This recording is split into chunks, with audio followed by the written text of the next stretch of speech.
Vamos lá, Ana Paula, diz Por pra que gente aí. paramos de falar na anistia? Por que paramos de falar do presidente Bolsonaro?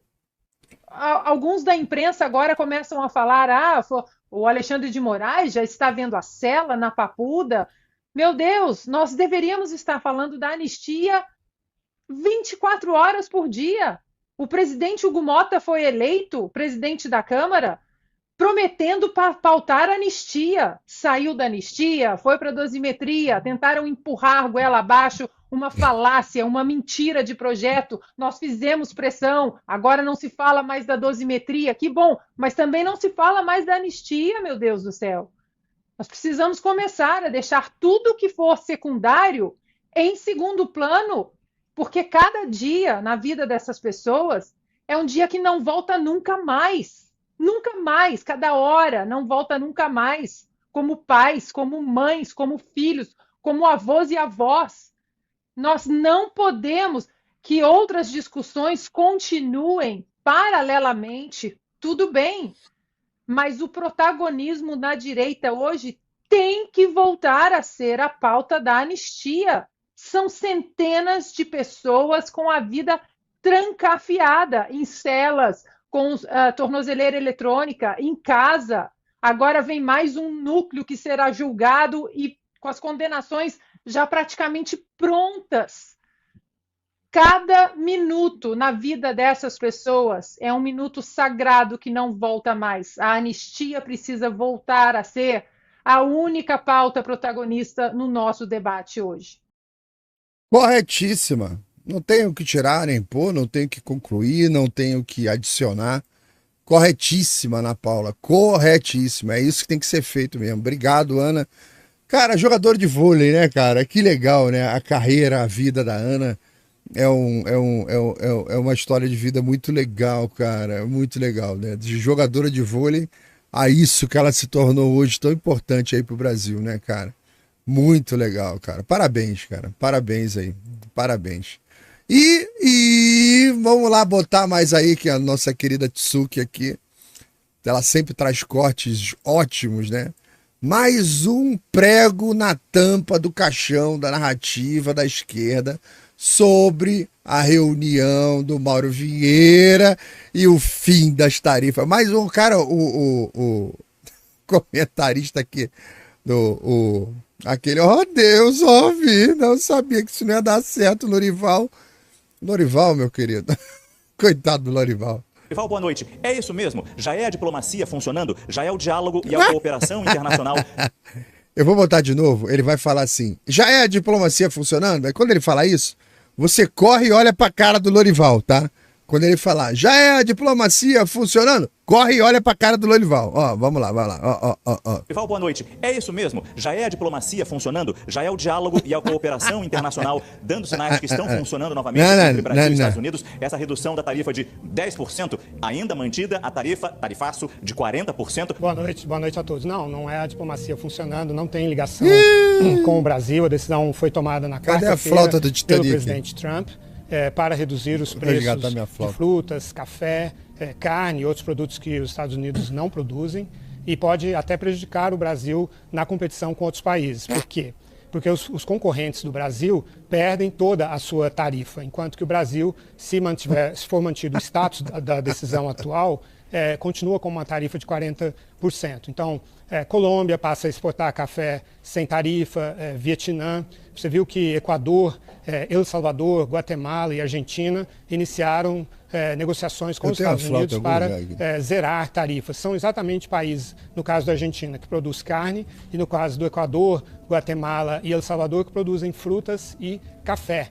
Então não há aí um interesse nesse momento ou uma medida no sentido de beneficiar o Brasil. Pelo contrário, é uma medida relacionada com os preços desses produtos. E a reunião de ontem não foi uma boa reunião, de acordo com a minha apuração. Foi uma reunião fria, superficial, na qual Marco Rubio se queixou duramente das medidas do Brasil em relação às Big Techs, das questões políticas envolvendo as Big Techs, não só a questão do imposto de 15%, colocado por medida provisória em outubro do ano passado, mas as questões ligadas à regulação, ao que eles consideram censura, e a esse movimento do governo de colocar as Big Techs no CAD, de questionar a questão da livre concorrência, do monopólio dessas big techs. Isso deixou o governo americano furioso.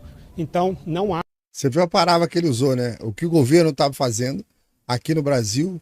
Ó, então você vê, o Mauro Vieira está lá para negociar, diplomacia, tal. Resultado, o governo americano está furioso. Porra, foi um sucesso, né, cara?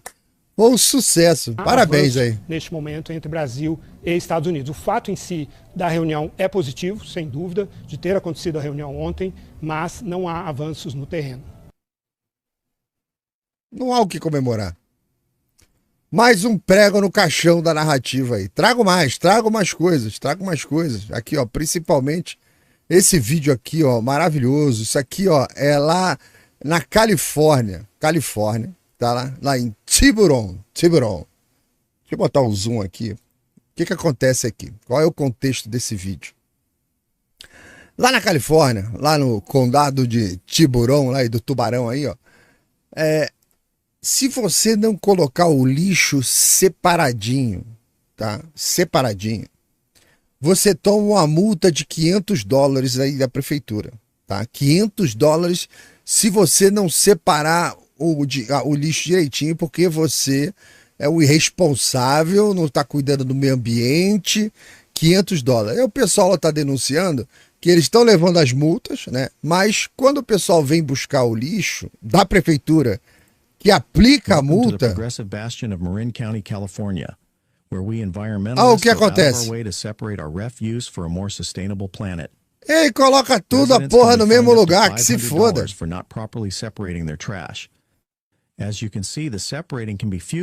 Viu? Toda a sua separação vai pro saco.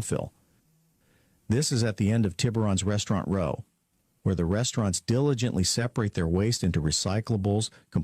Se você não separar, você toma multa.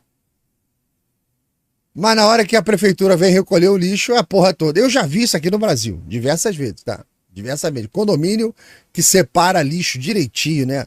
Não, temos um aqui, ó, separado, né? Aqui, ó, aqui tem o lixo que é exclusivo de plástico, aqui é reciclável, aqui é o orgânico. Cara, quando chega a porra do lixeiro, joga tudo no mesmo lugar e vai embora. Isso acontece aí onde vocês moram? Você mora num prédio que separa tudo, tem que separar tudinho, consciência ecológica. Aí quando chega o caminhão do lixo, leva a porra toda, joga tudo no mesmo lugar. Só que lá tem multa se você não separar. Isso é o quê? Isso é a demagogia esquerdista, cara. É a prática esquerdista do dia a dia, a demagogia. É só um pretexto para te arrancar dinheiro. Que se dane meio ambiente, que se dane a porra toda. Foi só um pretexto para te arrancar um dinheiro. E ainda com aquela pose de superioridade moral. Você está ganhando uma multa porque você não é consciente com o meio ambiente, não separou o seu lixo, tá? Então você é um retrógrado, conservador, né? Fasciste, naziste, esse tipo de coisa. Tá, aqui no Brasil tá cheio de prédio assim, tá? Lixeiras coloridas, bonitinho, cara, tudo separadinho, bonitinho. Caminhão do lixo coloca tudo no mesmo lugar. Nos locais onde funciona direito, o caminhão que carrega o orgânico passa num dia diferente do caminhão que carrega o lixo reciclável. Aí a população já sabe que tem que deixar a lixeira do lado de fora, os prédios, todo mundo, ó. Hoje é só orgânico, aí passa o caminhão do orgânico, que é até diferente. Aí passa o caminhão do reciclado, é diferente, tá? Eita ferro, aí, demagogia da esquerda. E vamos lá. Ih, rapaz, isso aqui eu separei esse vídeo para vocês hoje de manhã, né? Esse vídeo aqui é muito legal. Sabe por que esse vídeo aqui é legal? Porque ele mostra como que a classe política brasileira, ao longo do tempo, né, ela sempre enganou o pobre. Sempre enganou o pobre. Aqui eu vou bater palmas pro presidente do Banco Central, porque ele foi de uma sinceridade que a gente pode chamar de sincericídio. Ele está comentando sobre a caderneta de poupança. Olha só o que ele fala da caderneta de poupança. A principal dívida que uma família contrai é a sua casa, é a sua hipoteca. Né? Como é que ela vai financiar a sua casa costuma ser a principal dívida. Né? Se eu te contar, Marcelo, o que é eu tentar explicar o que é a caderneta de poupança para outros presidentes de Banco Central. Eu imagino, eu já tentei para investidores estrangeiros. A maior parte você está tirando sarro dele. Ele está falando sério, já faz meia hora que ele está explicando que tem uma opção de investimento que ela financia a casa e apresenta liquidez diária, ou seja, ela produz um mismatch de duration. E ela paga uma taxa de juros que é menos da metade da taxa básica de juros da economia. Ou seja, ela é um produto que está apoiado na desinformação, né? Sacou? Ó, a sinceridade. Isso que sempre foi apresentado para você, como quantas e quantas propagandas nós vimos da Caixa Econômica, de outros bancos, fazendo propaganda da poupança. Venha, guarda. Eu tinha poupança no Banco Morada, tinha propaganda na televisão direto. Venha, guarde o seu dinheiro na poupança. O pobre pode guardar o seu dinheiro na poupança. A poupança é protegida, não é igual bolsa de valores e tal. Sempre foi uma empulhação, sempre foi uma mentira, sempre foi um engodo. Olha o que ele está falando. Sincericídio, tá? Sincericídio aqui que ele está falando. A poupança é baseada em desinformação. A pessoa que escolhe esse modelo é porque ela não acompanha, ela não sabe. Ou seja, você engana o povo para tirar dinheiro do povo, para usar o dinheiro para outras coisas. Cara, a República Brasileira, ela é um estelionato em tudo que ele bota a mão. Ele é um produto apoiado na desinformação. Tá? E ela é um Robin Hood às avessas, provavelmente. Porque assim, a pessoa que não tem informação e não tem acesso a outras alternativas, geralmente é uma pessoa que talvez não tenha tanto recurso. E aí você está sub-remunerando esse poupador para dar uma linha de crédito mais barata para alguém do outro lado, que não necessariamente é a mais correta do ponto de vista de progressividade da política econômica. Né? Então, aí se instaura um debate sobre a queda na poupança é conjuntural, tem a ver com o ciclo de política monetária ou ela é estrutural? E eu sempre advoguei que é estrutural. Ou seja, as pessoas, ao terem mais acesso à informação com educação financeira, e hoje em dia, através das redes sociais, as pessoas conseguem se informar com influenciadores que dão educação financeira, ou as pessoas passam a ter acesso porque é mais fácil você pesquisar e qualquer coisa desse tipo. E também pela revolução que aconteceu no mercado financeiro. Hoje é muito mais fácil você ter acesso a outros produtos. Hoje você recebe ofertas de outros produtos maiores. O tempo passa, o tempo voa, e a poupança Bamerindos continua numa boa. Tá vendo aí? Cara, a existência da poupança é um estelionato. A existência da previdência social, como a gente conhece hoje, é um estelionato. A promessa educacional que a República faz para você, para o seu filho, é um estelionato. A promessa de saúde pública é um estelionato. Tudo estelionato. E não é difícil de você entender.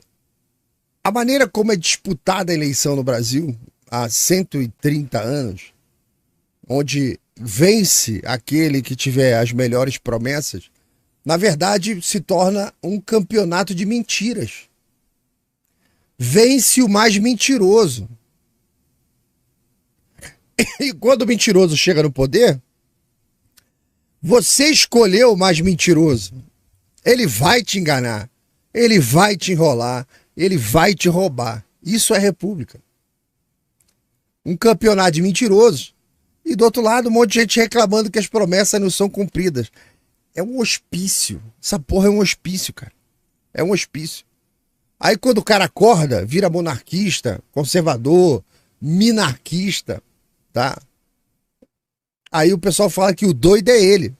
A galera lá de dentro do hospício apontando pra ele do lado de fora, que ele já pulou o muro dessa porra do hospício e caiu fora do hospício. Falou, olha lá o maluco, pega o maluco.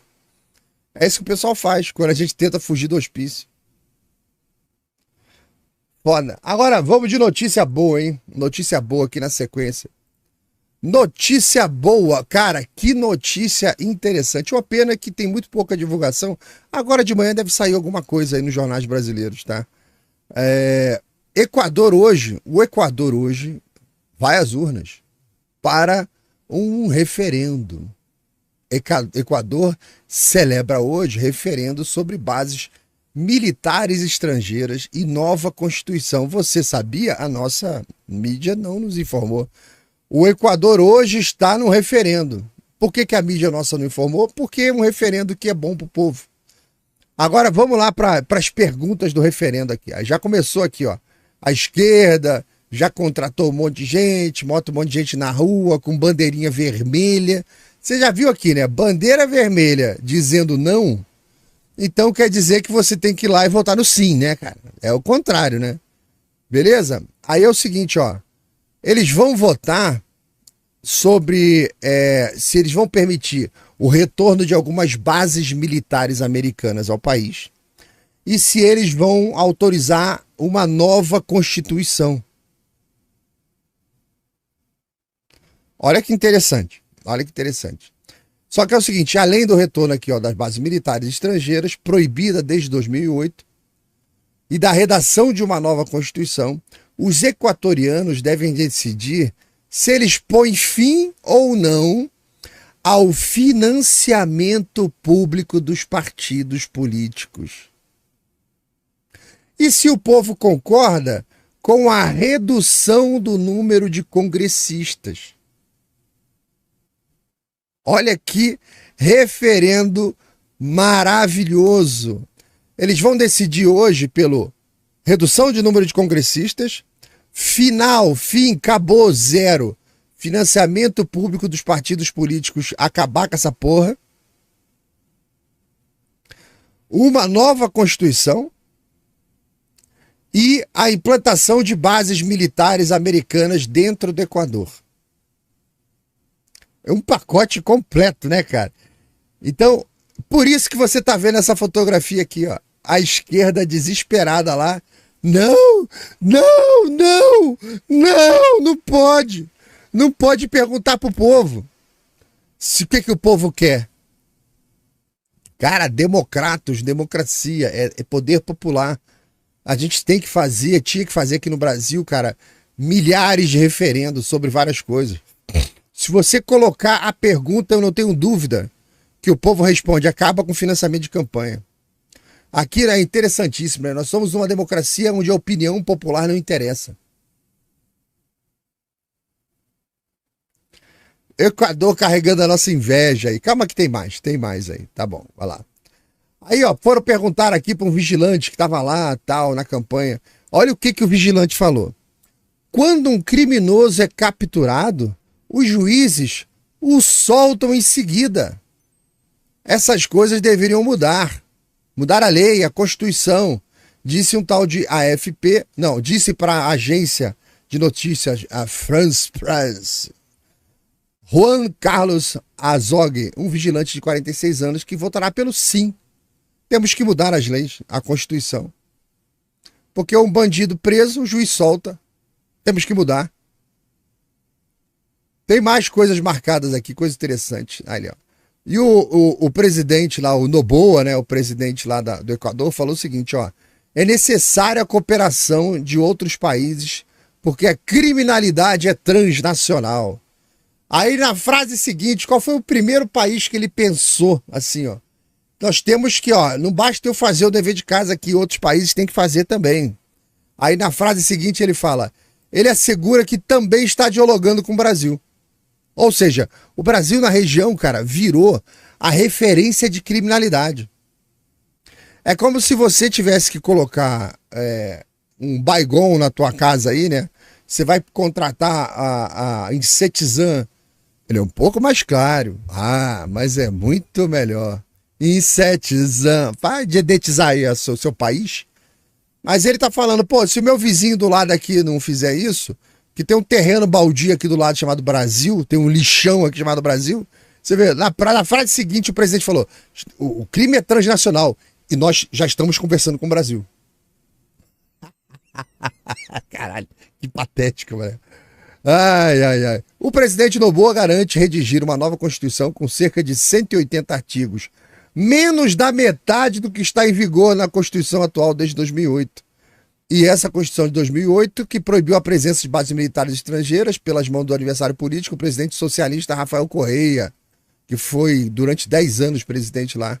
Então ele promete uma nova Constituição com menos da metade do tamanho da anterior. Cara, que maravilha, cara. Que maravilha! Segundo o presidente, a Constituição atual é garantista para os criminosos. Puta merda, cara. Eu vou falar um negócio pra vocês. Eu acho que eu já vi essa porra em algum lugar, cara. Eu acho que eu já vi em algum lugar. Eu acho que eu já vi um gatinho. Ele tá dizendo que a Constituição atual é garantista, né? Que ela é garantista para os criminosos. Garante todos os direitos aos criminosos. A violência está aumentando, a população tá puta que o Estado prende juízes e soltam. Lá tem financiamento público de campanha. Que inveja, cara. Agora o brasileiro deu para ficar com inveja da Argentina, com inveja do Paraguai, com inveja do Uruguai, com inveja de El Salvador e agora com inveja do Equador. Oh, meu Deus do céu. Aí tá com inveja da América do Sul quase inteira, só tirando a Colômbia ali. E a porra da Venezuela. Né? Até da Guiana a gente tem inveja. Agora a Guiana triplicou o PIB. Vai virar um dos lugares mais com maior renda per capita daqui da região, vai ser a Guiana. Estão sacando petróleo lá do fundo do mar a toda a força. Petróleo de altíssima qualidade, né? Altíssima qualidade. Notícias boas, tá vendo? Notícias interessantes, porque é isso que a gente precisa. Isso que a gente precisa. A gente tem que ter realmente a ruptura, nova Constituição, novas regras, sem financiamento público de campanha, contagem pública dos votos, voto distrital puro, recall de mandato, aí vai mudando o país, vai mudando tudo. E outra coisa, meter na cadeia, no chilindró, toda essa turma que participou da destruição do país. Todos os funça, político, empresário, jornalista, todos. Tem que ir atrás de um por um. Eu montaria uma força-tarefa, chamaria o exército assim, ó, vocês vão montar um acampamento aqui, com milhares de barracas, ar-condicionado, banheiro, cozinha. Aqui vai ter uma força-tarefa com milhares de advogados, gente trabalhando dentro de um processo azeitado lá de ir atrás de um por um. Um por um. A máquina de moer corrupto, aquilo ali, ó. Eu faria. Vamos em frente? Vou tentar aqui, ó, acelerar as coisas. Deixa eu ver. Aqui tá ok. Cara, essa matéria foi muito prazerosa para mim. Eu não sei para vocês. Isso aqui foi muito prazeroso saber que o Equador tá fazendo isso exatamente hoje. O Equador decide hoje se eles vão encerrar o financiamento público de campanha, hein? Decidem hoje, cara. Que prazeroso. Aí vamos seguindo aqui com as notícias. Seguindo com as notícias. O pau está comendo no México. O pau tá cantando no México. Deixa eu botar volume baixo aqui, senão vai explodir aqui a orelha de vocês. Espera aí. O pau tá comendo no México lá. Vamos lá. Que é o seguinte, qual é o contexto aqui do México? Deixa eu voltar aqui pro tamanho normal. Cadê aqui, ó? Isso aqui, ó. Contexto do México é o seguinte. A presidente lá, né? Ela, por diversas oportunidades, a presidente, ela se manifestou meio que favorável ao não enfrentamento com o tráfico de droga, não enfrentamento com os milícias, grupos armados e tal. E a presidente, né, a Cláudia, ela mandou cercar o palácio presidencial lá. Tá? Então, a gente está vendo uma manifestação. Para a galera aqui do Brasil, isso aqui é golpe de Estado, né? O golpe de Estado, eu não sei. Eu queria saber. Se eu fosse repórter hoje, eu estaria, né? A primeira oportunidade fazendo perguntas lá pro STF, qualquer um deles que gosta de dar entrevista. O que ele acha do golpe de Estado que está sendo dado no México nesse instante, ao vivo? São manifestações, né? E o que acontece? A presidente mandou cercar, mandou chumbar umas placas de aço lá em volta do palácio, para ninguém chegar no palácio. E isso é muito interessante porque... eu vou deixar as imagens aqui sem o som, né? Isso é muito interessante porque a esquerda ela precisa se proteger das revoltas populares, né? Já perceberam? Elas têm que se isolar, tem que ter... existe uma incompatibilidade entre o povo, informação e o governo de esquerda. Os três juntos não podem, não coexistem, né?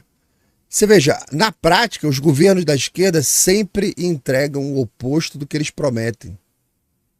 O oposto do que eles prometem para a massa é o que eles entregam. Cadê minha tela cheia aqui que fica bacana? Aí, a tela cheia.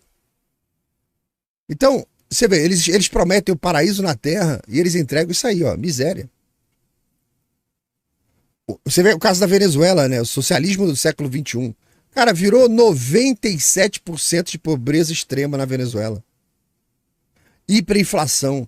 Milhões e milhões de porcento de inflação. 8 milhões de fugitivos da Venezuela. Cuba foi a revolução do povo, né? 65 anos de racionamento, prisões políticas e gente se jogando no mar, engarrado num pneu para fugir de lá. Nicarágua era sandinista, né? Era do povo. Hoje é uma ditadura familiar com mais de 300 mortos nos protestos lá de 2018. A Argentina era o kirchnerismo, era o peronismo. A Argentina era o Kirchner, que era o nacional e popular. Movimento nacional e popular. 50% de inflação ao ano, 40% de pobreza, gente revirando lixo na capital, Buenos Aires. Então, e aí o caso do Brasil aqui, ó, 2003 até 2016, só PT, né? Nunca antes na história do Brasil, o PT chegou aqui no Brasil, 40 milhões de pessoas na pobreza. Agora, isso aí em 2016. Hoje, nós temos 90 milhões de pessoas dos programas de bolsa do governo. Então você tem lá mensalão, petrolão, recessão, um monte de ão, que são a materialidade das promessas da esquerda. Onde quer que você vá, é sempre a mesma coisa. Tem mais imagem aqui, produção? Produção, temos mais imagens aqui, produção. Por favor, produção, mais imagens aí. Ó. E o pessoal lá no México, mano, eles conseguiram destruir a... Pior que a galera tinha soldado essas placas. A galera conseguiu quebrar as placas, tirar as placas. Olha lá. E estão usando as placas para se proteger da polícia. Então, quando o povo percebe que ele foi enganado, né, que ele sai na rua, aí a esquerda faz o que ela sempre faz. Ela criminaliza o povo, né? O Maduro criou a FAES, que é a FAES, Forças Especiais, para atuar contra esse tipo de revolta. Você sabia que na Venezuela tem um grupo chamado Forças Especiais, FAES, que elas foram usadas para executar jovens nas favelas da Venezuela? Aí atrás dos revoltosos. Lá em Cuba você tem um 11J, né? Foram atrás dos manifestantes que fizeram aqueles vídeos que nós vimos falando que temos fome, temos fome, temos fome. Foram presos aos milhares. E vários dos presos foram condenados a 9 anos por sedição. Queriam derrubar o Estado de Direito. Na Nicarágua, o Ortega mandou os paramilitares atirar nas mães que pediam liberdade para os filhos presos. Aí aqui no Brasil, o Lula, STF, tudo chama de golpista, qualquer um vai pra rua, né? O padrão é sempre o mesmo. Eles chegam, ganham as eleições com discurso, povo versus elite, né? Toda aquela promessa. Tomam o Estado, aparelham lá todas as instituições, né? E o que vem na sequência? Sofrimento. Olha aí, mais imagens aqui, produção, por favor. Amplia aí, produção. Aí, o pau tá comendo lá, ó. A quantidade de gente. Quando o povo, mesmo que aplaudiu, muitos que estão aí votaram na Cláudia. Quando o pessoal vai pra rua pra protestar, meu, é porrada. Vira todo mundo aqui, de repente virou direita fascista. Eles mandam a polícia, mandam a tropa, mandam o exército. Eles prendem, eles matam, censuram, criam leis. Leis de defesa da democracia. Que só serve para calar a oposição. Nós vamos ver durante essa semana o México com a narrativa de que vão investigar os líderes da manifestação. Os financiadores, patrocinadores. Que eles responderão, né, diante do tribunal, tentaram derrubar um governo democraticamente eleito, essa palhaçada toda. Então, a galera da esquerda, eles prometem o paraíso na terra, né? Que vai acabar com tudo. E o que chega, cara, é isso aí que você tá vendo. O PT prendeu mais gente em 8 de janeiro do que a ditadura militar brasileira prendeu em 20 anos. Você sabia? Cara, o povo não é burro. O povo sente na pele a diferença entre o discurso e a realidade. Principalmente depois das redes sociais, tá? Principalmente. E a esquerda não consegue mais responder nenhuma das demandas da sociedade. Todas as demandas da sociedade, a esquerda não consegue resolver nenhuma. Eles só sabem aumentar imposto, pedir mais dinheiro, gastar mais. Só isso que eles sabem fazer. E qualquer um que for contra é porrada, cadeia e censura. É por isso que todo governo de esquerda termina igual, cara. Termina assim, ó, com o tanque na rua, com o povo comendo lixo. Enquanto o líder foge num jatinho para algum lugar, num aviãozinho para algum lugar. É um lixo, cara, é um lixo. A gente tá vendo isso acontecer o tempo todo. Agora tem uma coisa interessante sobre essa questão aqui lá do México, né? Tem outras imagens aqui, ó. É que eu fico com o pé atrás, sabia? Eu fico com o pé atrás. Por que eu fico com o pé atrás? Cara, é uma coordenação muito grande, tá? Foi uma coordenação muito forte. E eu fico com um pezinho atrás, porque o México, durante muito tempo, tá? O México foi dominado por um único grupo político, tá? Ficou muito tempo lá. E essa dominação desse grupo político ainda tem uma ramificação enorme na sociedade. Eu não duvidaria, porque como houve uma coordenação, esse movimento está acontecendo em várias cidades ao mesmo tempo, né? Eles falam que é a geração Z. Está acontecendo em tudo quanto é lugar ao mesmo tempo. É uma coordenação muito grande, sabe? Para ser tão espontâneo. Então eu fico com um pezinho atrás, porque você vê um padrão Black Bloc, você vê um padrãozinho aí de mídia ninja, sabe? Você vê um padrão que é esquisito. Pode ser infiltrado, mas eu tô olhando com ressalvas aqui, porque pode ser que eles estejam querendo abrir um acesso, abrir um espaço para um outro grupo político entrar. Se você observar, é bem similar assim o modus operandi, só essa galera toda com as câmeras ali para produzir as imagens. Isso é muito Black Bloc, né? É muito Black Bloc. Tá? Tem mais uma imagem aqui, eu acho que tem mais aqui, ó. Deixa eu ver, ó. Espera aí.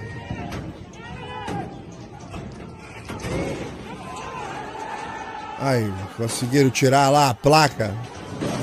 Que perigo, hein? Se cair em cima de alguém. Porra, o pessoal tá caprichando no lacrimogêneo, hein?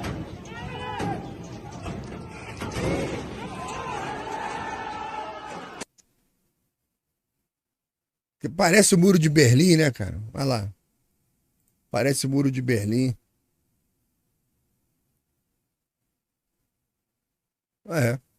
Tá aí, ó. Informações direto do México. Eu tô com o pé atrás, tá, gente? Eu tô com o pé atrás com esse negócio do México aí. Tô bem com o pé atrás aqui. Ok, estamos acompanhando, mas situação esquisita. Situação estranha. Só acompanhando. Você não tem, por exemplo, essas manifestações são todas com o argumento de que a presidente não luta contra o narcotráfico, contra as milícias. Está acontecendo no país inteiro. Realmente ela não luta, né?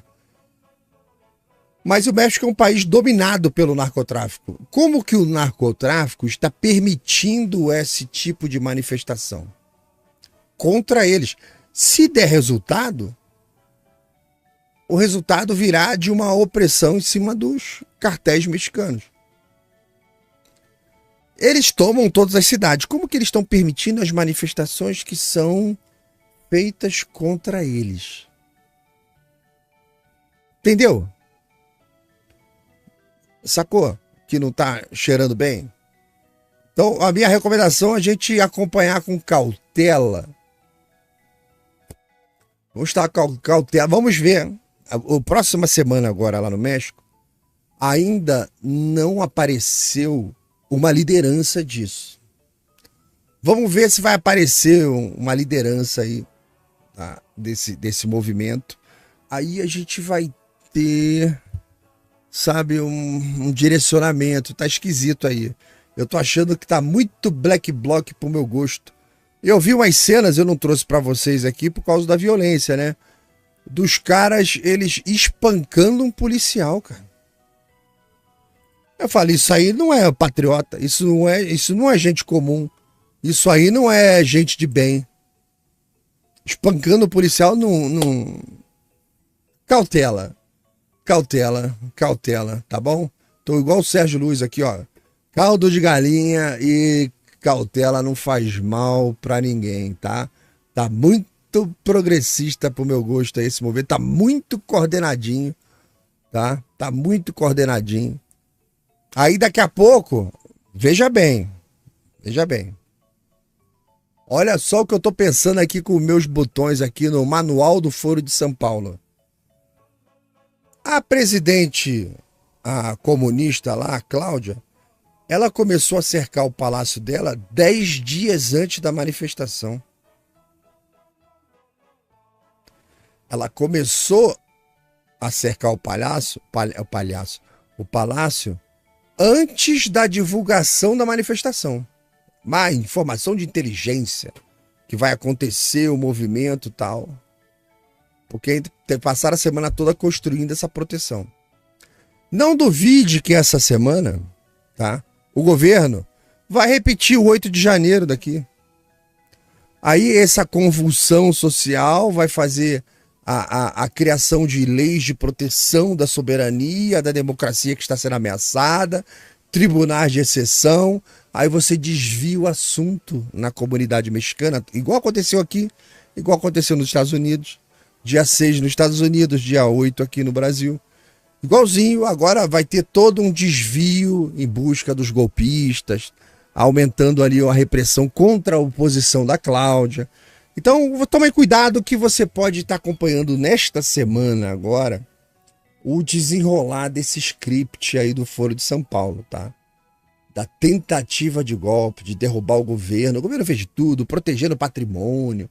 Botou lá, mas os manifestantes, tem policial ferido, como pode um negócio desse? Então, fiquem atentos aí, que pode ser que você esteja assistindo um alto golpe